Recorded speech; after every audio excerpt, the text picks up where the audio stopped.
Hola a todos, este es un nuevo capítulo de la Historioneta. Mi nombre es Sebastián Aranda y estoy junto con mi compañero. Gabriel Acosta. Bueno, los dos somos estudiantes de Historia de la Facultad de Humanidades de la Universidad Nacional del Nordeste.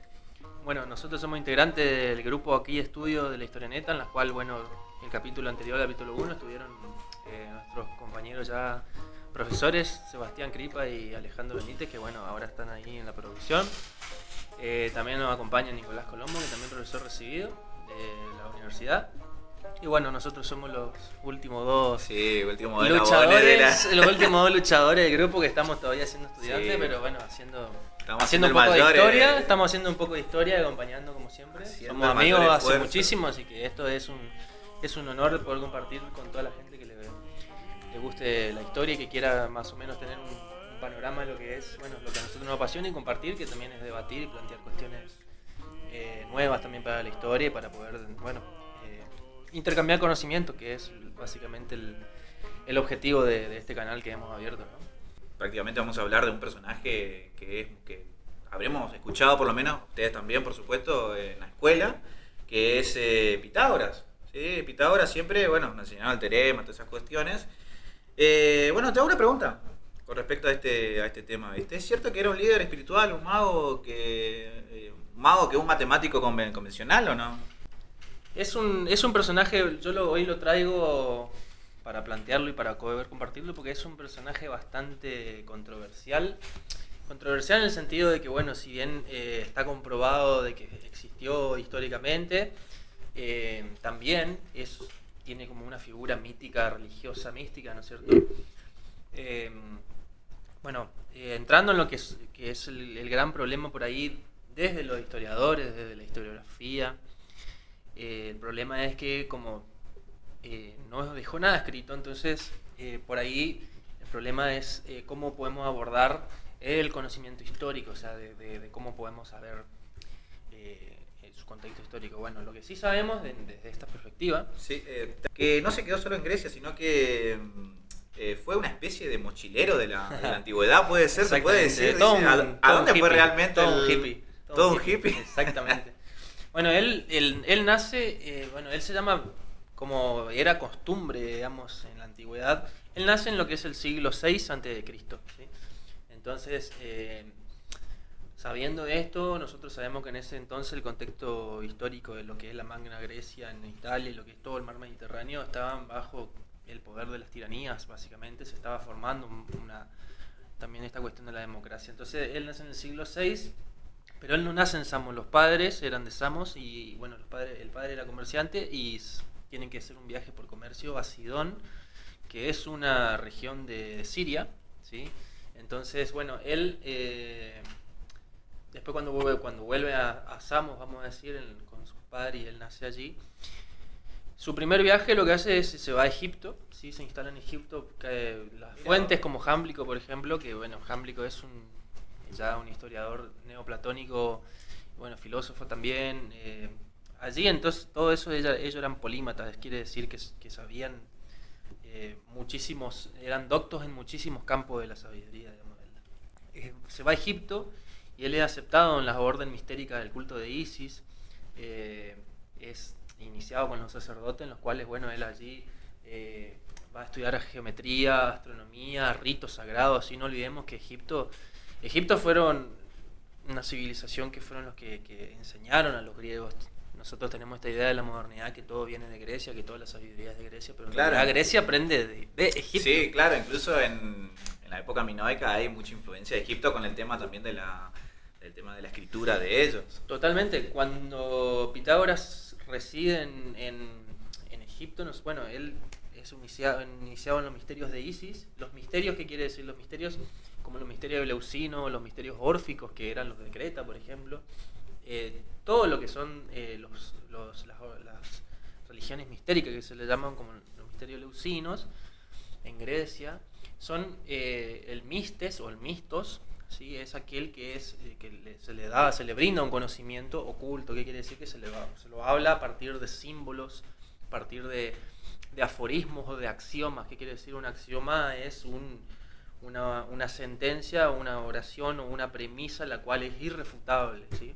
Entonces ellos aprendían de esa manera, por eso él no dejó nada escrito así como Sócrates, o como Jesucristo, porque ellos hablaban en parábolas, en alegoría, en las cuales el conocimiento era velado, o sea, era brindado a cierto tipo de personas selectas, los cuales podían entender esto, ¿sí? Entonces Egipto, por ejemplo, tenía esa tradición, ¿no es cierto? Y bueno, ¿qué va a pasar? Dijimos que él nace y vive en el siglo VI a.C. Claro.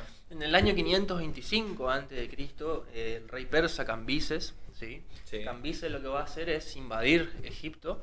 Cambises es hijo del anterior rey, que es Ciro, ¿no es cierto? Entonces lo que va a pasar es que van a invadir Egipto y justo que Pitágoras estaba ahí, se lo llevan a Babilonia. Y en Babilonia él va a aprender, va a aprender todos los saberes astronómicos, porque en Babilonia, por ejemplo, si todos sabemos que ahí, en esa época, en el siglo VI...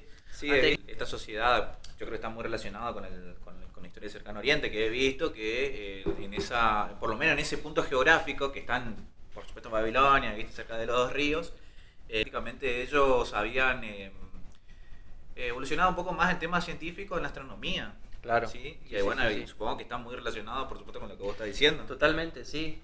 Babilonia, por ejemplo, en este caso, ahora en este tiempo histórico en el que estamos hablando, están los caldeos, ¿no es cierto? Antes, conocemos a Babilonia porque, fue el lugar de residencia de muchas civilizaciones. Claro, fue como una ciudad, ¿no es cierto?, muy incendiada, inclusive. Claro, muy incendiada y fue muy transitada por muchas... por muchas culturas o por muchas, vamos a decir, civilizaciones, ¿no es cierto? Claro, pueblos que tuvieron ahí. En este caso, la casta sacerdotal eran los magos caldeos, o sea, los magi. De ahí viene la palabra mago.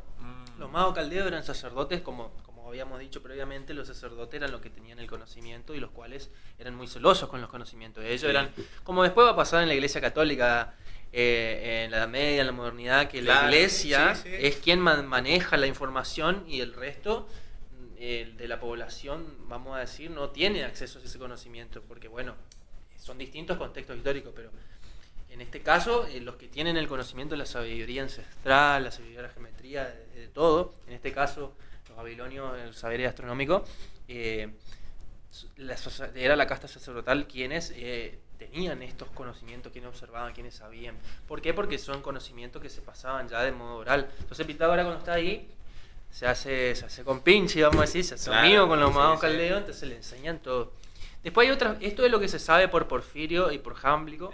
Después hay otros autores más ya del esoterismo occidental y oriental, como los masones, Rosacruces, que a ellos hablan de que él también estuvo en Israel, que también se hizo la circuncisión para ser aceptado en los misterios de la Cábala, que es la Cábala es como el misticismo judío.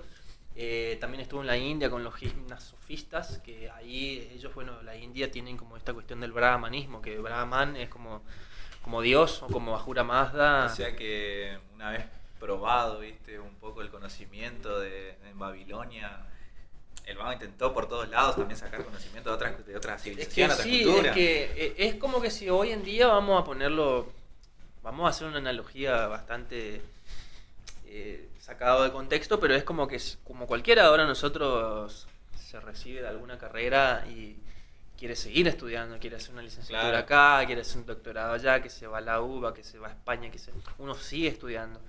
En esta época era lo mismo, o sea, lo que pasa es que es otra visión, obviamente. Hacer otra ciencia también, puede ser. Totalmente. Tipo, en vez de estar con humanidades, te va a ingeniería o a arquitectura. Exacto. ¿Por qué? Porque justamente Pitágoras es lo que te había mencionado. Pitágoras es un polímata, o sea, un polímata es una persona que es docto en muchos campos de saberes. Por ejemplo, él lo que va a enseñar, lo que vamos a hablar después, su enseñanza, él va a enseñar matemáticas, geometría, música, astronomía, ética, cosmología. Él se desarrolla mucho en lo que vos decías hoy en la escuela. Nosotros lo conocemos a Pitágoras porque nos enseñaron el teorema de Pitágoras y que la suma de los catetos, Con respecto a eso, te consulto, ¿esa escuela la funda a su vuelta en Crotona, puede ser? ¿Él funda una escuela ahí? Sí, es lo que va a suceder es que cuando... Que parecía tipo una sociedad secreta, puede ser. Lo que va a suceder es así.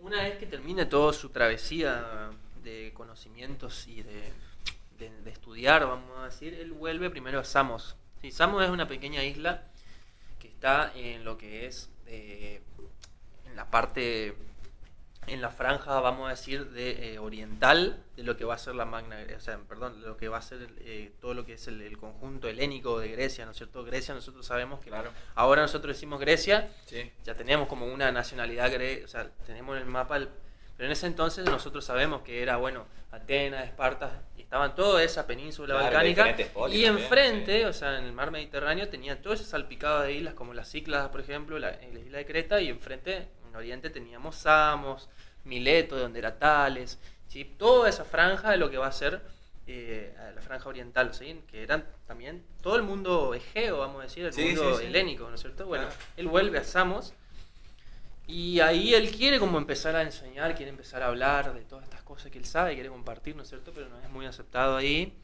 Entonces, y bueno, también, como habíamos dicho hoy, en ese entonces estaban las tiranías, en ese caso en Samos estaba Polícrates, por lo cual él no estaba muy de acuerdo con esto, entonces él lo que hace se va a Crotona, que en ese entonces ahí está la Magna Grecia, ¿sí? Lo que es Italia, bueno, la parte sur, vamos a decir. Crotona era como, nosotros sabemos que en ese entonces había mal llamado colonias, vamos a decir, griegas en Italia, en la Magna Grecia, ¿no es cierto? Bueno, una de esas era Crotona, entonces, bueno, él se va ahí, bueno, y ahí funda su escuela, vamos a decir. Lo que va a pasar ahí en su escuela no era como una escuela común, ¿sí? Él va a fundar como, no cualquiera podía acceder a sus conocimientos, a su escuela, ¿sí? Era como una comunidad iniciática con una disciplina ética y una formación espiritual. ¿Qué pasaba? Vos para poder ingresar decías, che, Pitágoras, quiero entrar en tu... Bueno, entonces... Era tan fácil, no. Vos primero para poder entrar, porque ahí es lo que... De ahí viene la palabra esotérico también, de esoterismo. O sea, vos tenías 2 tipos de grados para poder estar allí, o sea, en realidad 3 grados, ¿no es cierto? Estaban lo que vos primeros eran los exotéricos, en los cuales vos tenías primeros los matemáticos y los teóricos, ¿sí? Entonces vos allí tenías como ciertos grados en los cuales ahí te iban dando conocimientos en símbolos, en alegorías, ¿sí? Cosas como más no revelado todavía el conocimiento. Claro. Pues, ¿sí? por lo que entiendo, bueno, exotérico sería tipo... exotérico es claro, aquel... exotérico, pero a lo que voy es la enseñanza sí o sí se tenía que dar en silencio absoluto, tenía que escuchar sí o sí. Primero para que, ¿Es cierto eso, primero no? para que te den la enseñanza vos tenías que pasar 5 años en silencio. Esa era como la enseñanza, como primero a ver, vamos a decir Es como los monjes, ¿viste? Exacto. Viste que el típico, viste que por ahí ven las películas o cualquier cosa, algún documental, que están así con un... ¿Cómo era que se decía esto? La cuestión de una penitencia, creo que era como que tenía que estar callado, algo así se puede decir. Sí, en realidad aquí no, acá no, en este caso no es una penitencia, pero es como una especie de ascesis, o sea, asceta, porque acá ellos son ascetas, o sea, ¿qué es? Es una cuestión, no vamos a poner la palabra religiosa, pero una cuestión espiritual. ¿Por qué? Porque uno estar en silencio, Pitágoras lo que decía, cuando uno está en silencio, sin silencio interior, no es posible aprender nada, ¿sí? Entonces cuando uno hace silencio, cuando uno no tiene nada que decir, claro, uno aprende de mejor manera. Uno cuando está callado, escucha, y ahí es donde aprende. Porque muchos autores, por ejemplo, de la India van a decir, o en la China también van a decir, aquel que habla no sabe, ¿sí? Y aquellos que no hablan son los que mejores saben. Entonces es como que toda una filosofía de, bueno, el que se hace silencio se conoce a sí mismo, ¿no es cierto? Claro, entonces, claro. Si vos estás 5 años en silencio, quiere decir que, porque también había secretismo, como es toda una comunidad iniciática, como hoy hablábamos también detrás de cámara, de que esta cuestión ¿por qué dicen, por qué es como iniciático? ¿Por qué? Porque el pitagorismo, o sea, vamos a hacer un paréntesis, Pitágoras, digamos, se rastrea en una cadena de transmisión en la que después acá ese pitagorismo se transmite a la academia platónica, o sea, Platón va a tomar todas estas ideas pitagóricas, porque Platón también fue un iniciado en los cultos mistéricos de Egipto, Platón también fue de Egipto, Solón también fue de Egipto, o sea, todos estos grandes pensadores griegos, claro, no es que ellos dijeron, uy, me iluminé de la filosofía y bueno, y hablo de la metempsicosis y de la transmigración de las almas. Ellos aprendieron de otros y después, bueno, uno va haciendo su exégesis también con lo que va pensando, con con la filosofía que uno va metiendo, pero después con Platón, digamos, la Academia Platónica, después más tarde en Alejandría, que va a surgir el neoplatonismo, y después lo que hablábamos hoy de la influencia de la cábala, el misticismo judío, junto con el islam y el cristianismo, todo eso después se encripta en las órdenes masónicas, ¿no es cierto? Sí. Entonces, ahí nosotros podemos entender esta cuestión de por qué de las órdenes como los masones, o acá en Argentina si queremos poner la logia Lautaro, todas esas cuestiones iniciáticas, es decir, por qué tienen esta cuestión de secretismo, porque el conocimiento no es para todos, porque no se podía darles los conocimientos sagrados de la magia, de la astronomía, de la música a cualquiera. Claro. Estos eran conocimientos que uno tenía que estar puro del alma, puro de la mente, antes, porque si uno tenía estos tipos de conocimiento y era corrupto, era de alguna manera malicioso, podía hacer estragos. Como hoy en día, digamos que los conocimientos de la ciencia y del desarrollo de la tecnología ha hecho bombas atómicas, ha hecho guerras, o sea, va por ahí, digamos, ¿no es cierto? Entonces, y lo toman como avance, inclusive. Exacto. Entonces esto, lo que va a suceder es que en las escuelas, la escuela en este caso que él va a formar y todas las cosas que él va a enseñar, bueno, vos para poder ingresar tenías que estar 5 años en silencio. Ingresás, y allí donde, bueno, estábamos hablando hoy que teníamos 3 grados, los matemáticos, o sea, en griego matematicus, ¿no es cierto? Que ahí se enseñaba matemática y geometría, pero con enunciados simples, ¿sí? Sí. Después teníamos los teóricos, que ahí ya tenemos aplicaciones superficiales, vamos a decir, de todas estas, lo que habíamos visto en el grado anterior, y esos son los exotéricos. Y cuando pasás al grado esotérico ya sos electus. Ahí, bueno, ya vos tenías como un mayor grado de iluminación, de sabiduría, y ahí es donde vos ya te revelaban todos los... Bueno, y ahí ellos estudiaban, ¿sí? Se juntaban y estudiaban. Un dato no menor es que la escuela de Pitágoras admitía mujeres también, pitagóricas, ¿sí? Sí, Y vivían como una comunidad, así como los monjes, digamos, en una comunidad en la cual, bueno, se pasaban estudiando, tenían como una... Pero el tema de jerarquía, ¿eran iguales, por así decirlo? Eran todos pares, el único que era el más capo ahí era Pitágoras. Claro. Que ni siquiera lo llamaban por su nombre, le llamaban el maestro. El maestro. ¿Sí? Entonces, como Enzo Francesco, Sí. maestro. Y a todo esto hay una famosa frase, viste, que es atribuida a él, donde dice que todo es número. Ujú. Para nosotros un número es una cantidad, pero ¿qué significaba para ellos, por ejemplo? A ver. Bueno, lo que va a enseñar Pitágoras, ahí, acá donde vamos a entrar recién, estuvimos haciendo todo como un preámbulo para poder entrar en sus... Sí, más largo, mirá. Bueno, lo que va a suceder es que, como decíamos hoy, como es un polímata, él va a integrar todos sus conocimientos en un gran conocimiento del universo. Cuando él dice que todo es número, él lo que estaba diciendo es que él consideraba que Dios es un número, o que Dios se manifiesta en la geometría. ¿Qué quiere decir eso?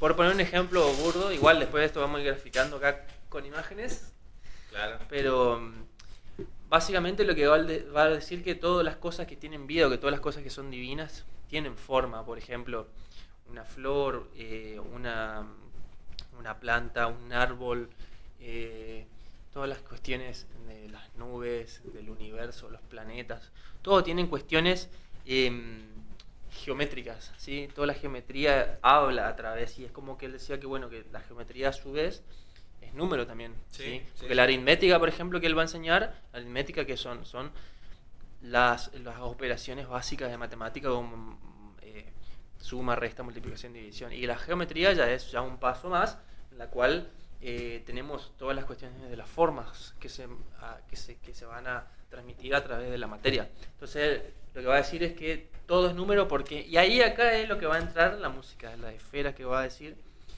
que él básicamente, hay una anécdota que, bueno, lo cuenta tanto Porfirio como Jámblico, que él descubre el monocordio, que gracias al monocordio después va a devenir en todos los instrumentos de cuerda. O sea, básicamente la anécdota dice así, que lo cuenta Jámblico, por ejemplo. Dice, un día Pitágoras estaba paseando por la ciudad, qué sé yo, y escucha que un herrero estaba estaba golpeando con un martillo, Sí, laburando, un yunque, sí. sí, laburando ahí. Entonces, él lo que escuchaba era que había, en la música nosotros tenemos una escala, que es la más convencional, que son de a 7 notas y llega a su octava, pues, do, re, mi, fa, sol, la, si, do, Sí, que sí. es lo que se aprende en la escuela. Entonces él lo que va a escuchar es que cuando había como un impacto con cierto tipo de longitud de martillo, con cierto tipo de yunque, había una nota, y después cuando había otro tipo de material con otro tipo de longitud, había otro sonido, ¿sí? Tun, tun, ¿sí? Sí. Plin, plin. Ese no se relaciona. Hay por ahí, se ven algunos videos, por ejemplo, de parlantes que vos ponés como una plancha arriba y ponés cierta frecuencia y dan formas. Y formas, como vos decís, geométricas. Bueno, ahí Tiene vamos a llegar. esa Eso se llama relación. cinética. Claro. Eso se llama cinética, claro. La música, las vibraciones. Por eso es que Pitágoras va a decir que Dios se manifiesta a través de la geometría. Porque eso es la clara manifestación de la divinidad. No puede ser solamente. O sea, él lo que va a decir, listo. Escucha esto y hay como una relación de sonidos en las cuales las vibraciones.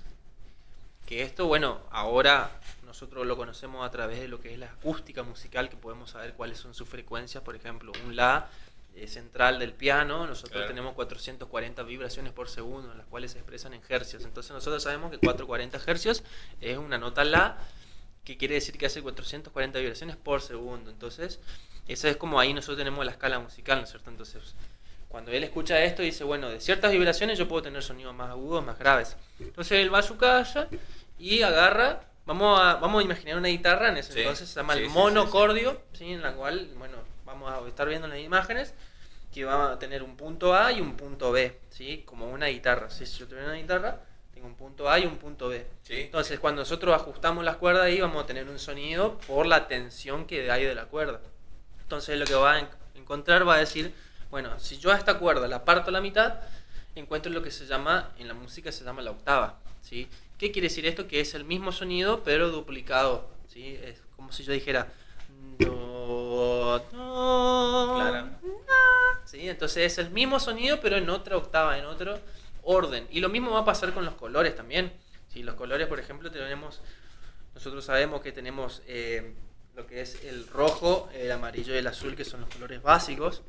Claro. ¿Sí? Y esto se puede relacionarlo, por ejemplo, con el do, como el rojo. O sea, tienen varias gradaciones. Claro, y después a otro rojo ya vamos a tener como un morado, claro, como un otro.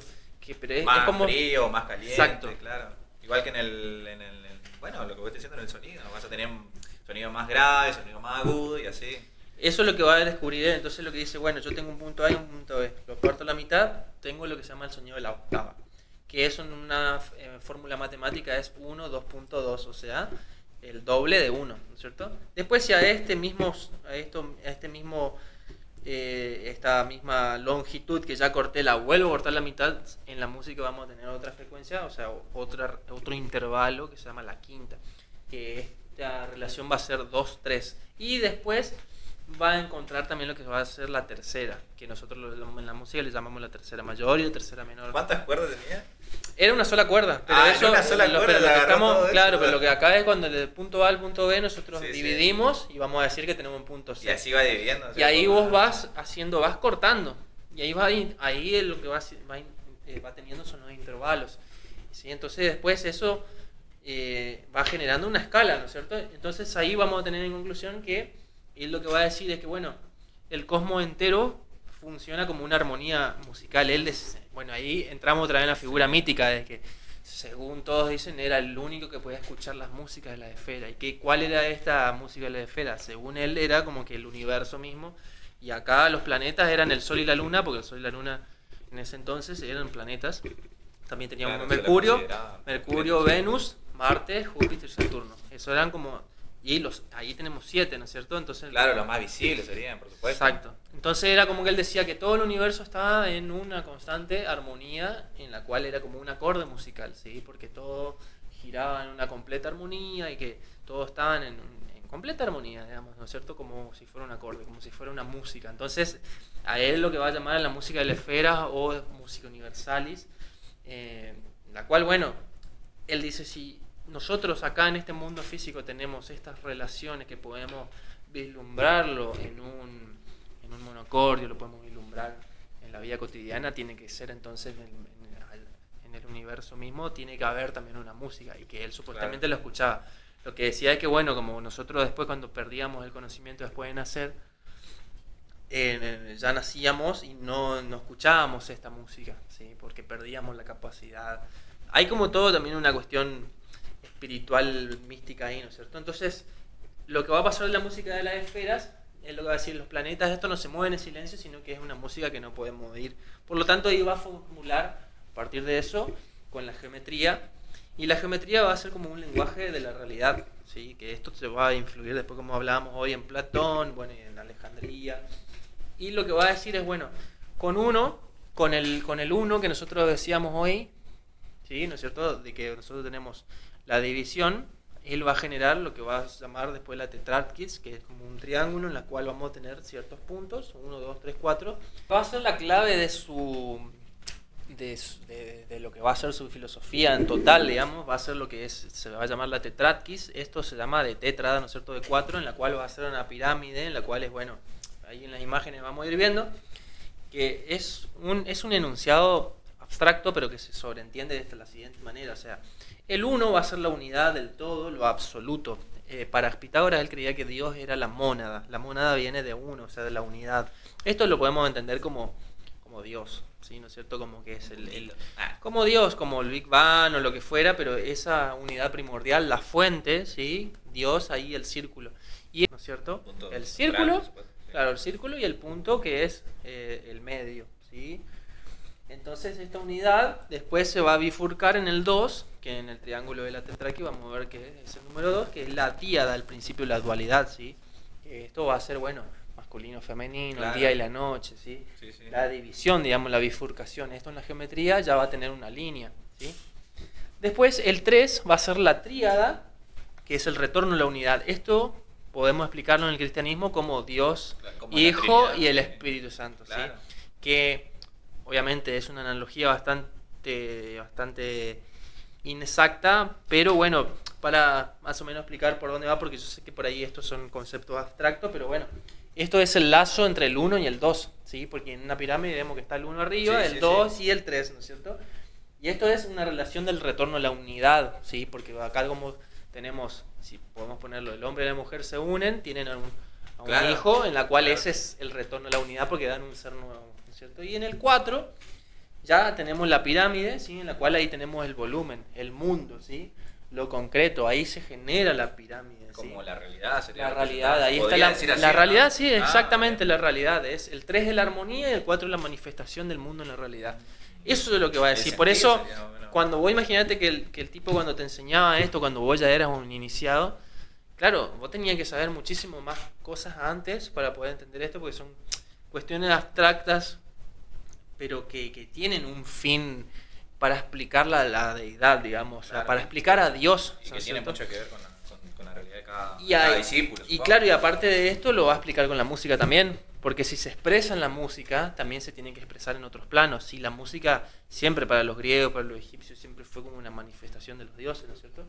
Entonces es como un mapa del universo esta tetrarquia, ¿no es cierto? Sí. Y a partir de esto vamos a tener lo que se llaman los sólidos platónicos, que vamos a estar viendo acá en las imágenes también, que ahí nosotros, bueno, tenemos que esto se lo da mucho en otras carreras también, o sea, en matemática, ahora hoy en día, que tenemos el tetraedro, el cubo, el octaedro, el icosaedro y el dodecaedro, que son los 5 platónicos, los 5 sólidos platónicos. Arrancamos de un círculo y el tetraedro, por ejemplo, lo que va a manifestarse allí va a ser el fuego, ¿sí? Todo esto tiene que ver con los elementos, el cubo va a ser la tierra, el octaedro el aire, el icosaedro el agua y el dodecaedro va a ser el éter, aquella manifestación. Nosotros sabemos que por ejemplo, si tenemos el pentáculo o el pentagrama, sabemos que las 4 puntas son los 4 elementos y el de arriba es el éter, el espíritu. ¿Sí? El éter es aquello invisible que nosotros no vemos. Por ejemplo, en el éter se manifiesta el oxígeno, el aire, que nosotros no vemos, pero respiramos y sentimos el aire, ¿no es cierto? Por ejemplo, cuando uno se fuma un pucho y ve el humo, bueno, ese humo nosotros no podemos agarrarlo materialmente, pero lo vemos transmitido en el éter. ¿Sí? Entonces el éter es eso que está ahí, ¿no es cierto? Y es también aquello que no lo pueden definir de alguna otra manera. Entonces fíjate vos cómo habíamos arrancado con el número, con el teorema de Pitágoras, con todo esto. Sí. El número se vuelve forma, o sea, el número se va a volver una forma. Acá en la bandera, por ejemplo, ese círculo nosotros vemos que es una forma. este micrófono tiene una forma, nuestras manos tienen una forma, Claro. entonces todo esto es número, ¿no es cierto? La forma se va a volver mundo. Ahí es donde nosotros vamos a encontrar lo que se le va a llamar la geometría sagrada, en la cual está formado por las proporciones, por formas y estructuras, en las cuales el universo es una construcción geométrica. Como decíamos hoy, si uno ve cómo nos muestran, por ejemplo, nuestro planeta, nuestro universo, bueno, que está el Sol, que es una esfera, Sí, sí. el planeta que es una esfera, y que todo está como en completa armonía, y que en el mundo, como decíamos hoy, se nos manifiestan las cuestiones tipo las hojas, los árboles, todo se manifiesta como una completa y perfecta geometría, una perfecta armonía, ¿no es cierto? Y bueno, después ya le damos el significado que nosotros queramos. Exactamente, bueno, después Vos unís todo eso. lo que después vos ya quieras, sacás. lo que vos quieras. ¿Nos podría dar una conclusión a tu trabajo? ¿Fue el legado que dejó Pitágoras? Bueno, el legado lo que va a dejar es, bueno, en el campo de la música, por ejemplo, bueno, la música se lo estudia muchísimo, porque va a ser uno de los primeros que va a exponer las escalas musicales, ¿sí? Los modos griegos que nosotros llamamos como los modos jónico, frigio, eólico, etcétera, en los cuales, bueno, tienen una correspondencia en cuanto a las escalas, ¿no es cierto? Que las escalas también nosotros usamos en cualquier tipo de arte, que la escala de colores, por ejemplo, ¿sí? Entonces, otro legado que va a dejar, bueno, va a ser esta cuestión mistérica, ¿no es cierto?, de la iniciación de su escuela, en la cual, bueno, son enseñanzas orales simbólicas e iniciáticas. Como habíamos dicho hoy, todo esto va a tener una consecuencia histórica, vamos a decir, en la cual, bueno, se va a formar muchas órdenes secretas, digamos, lo que va a ser Alejandría, después posteriormente lo que va a ser los masones, lo que va a ser los Rosacruces, lo que va a ser todas las logias que estudian estos conocimientos ocultos van a agarrar esta herencia pitagórica y herencia también hermética, ¿sí? De Hermes. Inclusive hay un autor que se llama Francis Higgins, que es un masón de grado 32, en el cual él dice Pitágoras es un elemento muy importante para poder comprender todas las religiones a nivel mundial y a nivel... Porque bueno, nosotros tenemos lo que es la religión como para el profano, por ejemplo el cristianismo, Sí. para el profano, aquel que bueno no se cuestione nada y le ponen ahí a Dios y va y reza. Y después tenemos el misticismo que se hace las preguntas, en este caso en el cristianismo son los Rosacruces, ¿cierto? En los paganos va a ser el hermetismo. En el Islam, que el Islam como es una religión bastante dogmática, Sí. su Sí. parte oculta se va a llamar el sufismo, ¿no es cierto? En los chinos nosotros tenemos bueno, lo que es el taoísmo, ¿no es cierto? Por supuesto que todo desde su simbolismo sería ese... Claro, todos de estudian, su realidad. todos estudian de esta manera, como, o sea, de una manera más simbólica, de una manera más retraída, porque acá no se habla de religión, acá se habla de O sea, son un por ahí no es tanto objetivo, sino de, sí, podríamos decir que es objetivo, pero en realidad es tener una interpretación subjetiva de nuestra realidad a nivel espiritual, de decir, bueno, si acá está el conocimiento que nos dejaron, porque, ¿qué pasa? Todo esto se llaman tradiciones o sabidurías primordiales, ¿sí? Por ejemplo, los hindúes con el brahmanismo, con la teoría del samsara, que bueno, el samsara va a ser que va a repercutir mucho en lo que es Pitágoras y Platón en sus teorías de la metempsicosis, que son las transmigraciones de las almas. Por eso Pitágoras, por ejemplo, él decía que no había que comer carne, o sea, no prohibía comer carne, pero decía, bueno, hay que comer moderado, ciertos pescados tampoco, beber con moderación el vino. ¿Por qué? Porque él decía que todos los extremos son peligrosos. Sí. Entonces, todo con moderación. Y como él creía en esta cuestión de la transmigración del alma, entonces, bueno, decía, no hay que comer animales en sacrificio como hacían los mesopotámicos, por ejemplo, que era una costumbre de sacrificar animales, bueno, en Grecia también, en la cual decía, bueno, ¿por qué? Porque nosotros cuando morimos, no es que morimos, tenemos una muerte física, pero nos vamos al mundo celeste, vagamos por ahí un rato y después volvemos a reencarnarnos. Y depende de quién hayamos sido en esa vida, después nos vamos reencarnando en un animal que va a ser como una representación simbólica de lo que fuimos. Por ejemplo, si fuimos muy astutos o muy inteligentes, nos vamos a reencarnar en un zorro.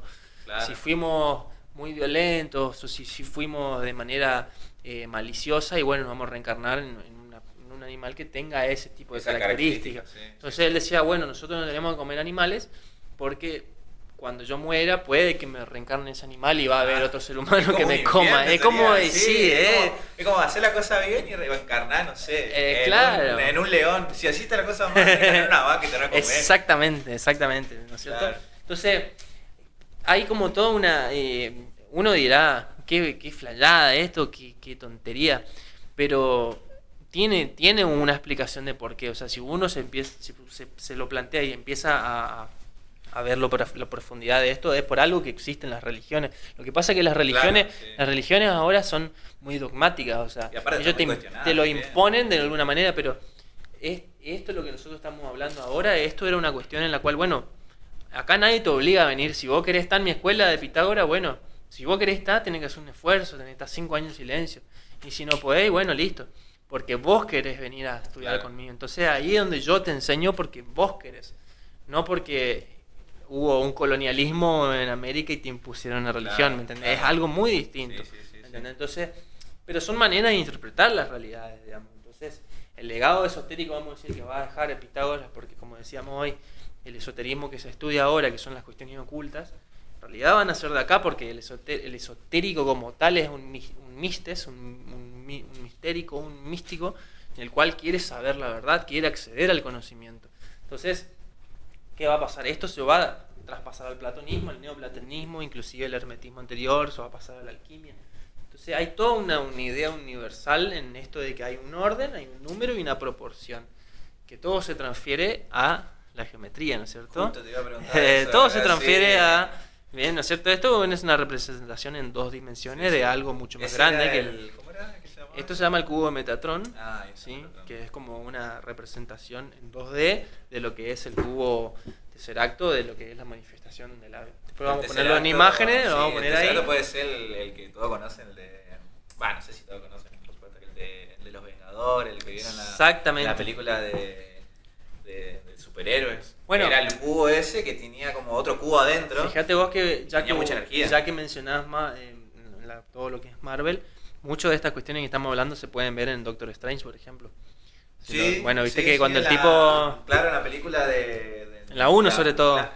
No, pero se ve más cuando es el multiverso, viste que va Sí, la bueno, reencarnación, claro, con eso. sí. Bueno, viste que Spider-Man es como, tiene 3 personalidades, es el multiverso. Bueno, también van a hablar de esto, pero Y fíjate no vamos... que en la película, no sé si vos viste la última película de Spider-Man, el vago dice, esto es geometría, o sea, entra Ahí va, ¿viste? en la dimensión de espejo, dice esto es geometría y empieza a dar cosas, entonces es Exacto. como que lo encierra a Doctor Strange ahí y bueno, ahí te das cuenta como que sí tiene mucho que ver la geometría con, Bueno, con el multiverso. en la inclusive, 1, ¿no? en la 1, por ejemplo, si vos lo ves, cuando él se va a este templo, cuando le enseñan todos los dibujos que hacen son todos dibujos Claro, geométricos. sí. O sea, sale el redondo ese, ¿viste? Y Lo mismo podemos decir con Dragon Ball, por ejemplo, ¿no es cierto? Que esa energía que los japoneses llaman ki, ¿sí? Sí. El ki es energía, esa es la traducción, digamos, en japonés. Entonces, o sea, El onda vital de... claro, la onda vital de los gallegos. Sí. Pero esa energía es lo que ellos enseñaban. O sea, ahí, por ejemplo, bueno, está bien, tienen poderes, qué sé yo. Pero eso es real, digamos. O sea, ellos O sea, yo puedo hacer un Kamehameha. podrías hacerlo si fueras un mago. Si fuera Pero bueno, malo. pero esa es la idea, digamos, ¿no es cierto? O sea, ¿qué pasa? Por dar como una última anécdota, por ejemplo, en Roma nosotros sabíamos que Numa Pompilio, si uno lee a Tito Livio, por ejemplo, dicen que Sí. Numa Pompilio, viste que Tito Livio agarra y te dice, bueno, acá está la info que a mí me dijeron Sí. y me desligo y No, yo no tengo nada que ver. Y dice que cuando Numa Pompilio murió fue como que se murió, que un rayo le cayó y se murió calcinado. Pero un autor que se llama Eliphas Levi, que ya lo había nombrado, que él escribe Historia de la Magia, y por ejemplo él dice que ellos tienen la información en la cual Numa Pompilio era un iniciado en un culto mistérico, en la cual él era un mago y él en realidad se murió porque estaba queriendo manejar la electricidad. Mirá. Y también hay como toda una anécdota, viste, con nosotros ahora hablamos de las voltios, las pilas en voltios.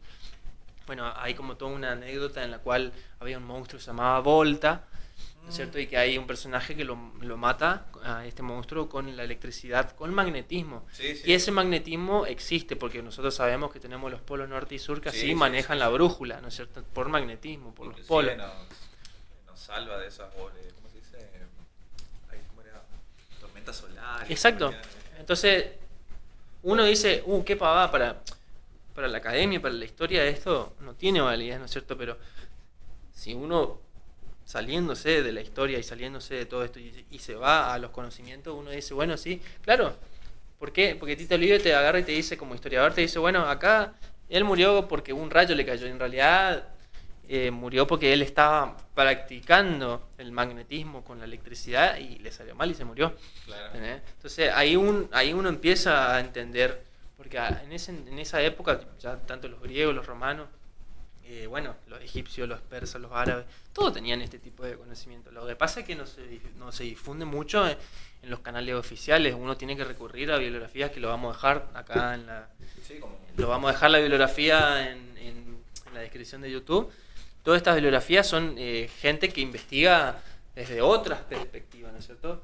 Que uno al abordar la lectura son gente docta también en la historia, en la filosofía, en muchas ciencias, ellas son polímatas, ¿sí? Porque investigan tanto que a través de la historia te pueden contar la historia que por ahí no se cuenta. Pero bueno, yendo a una síntesis, vamos a decir que Pitágoras unió la música, la ciencia, la filosofía, la religión, el arte, todo en un solo... Para mí que Pitágoras también, si estuviese hoy en día, se volvería loco con la guitarra. Vería tantas cuerdas y diría, no, una guitarra eléctrica. Sí, ¿sabes qué?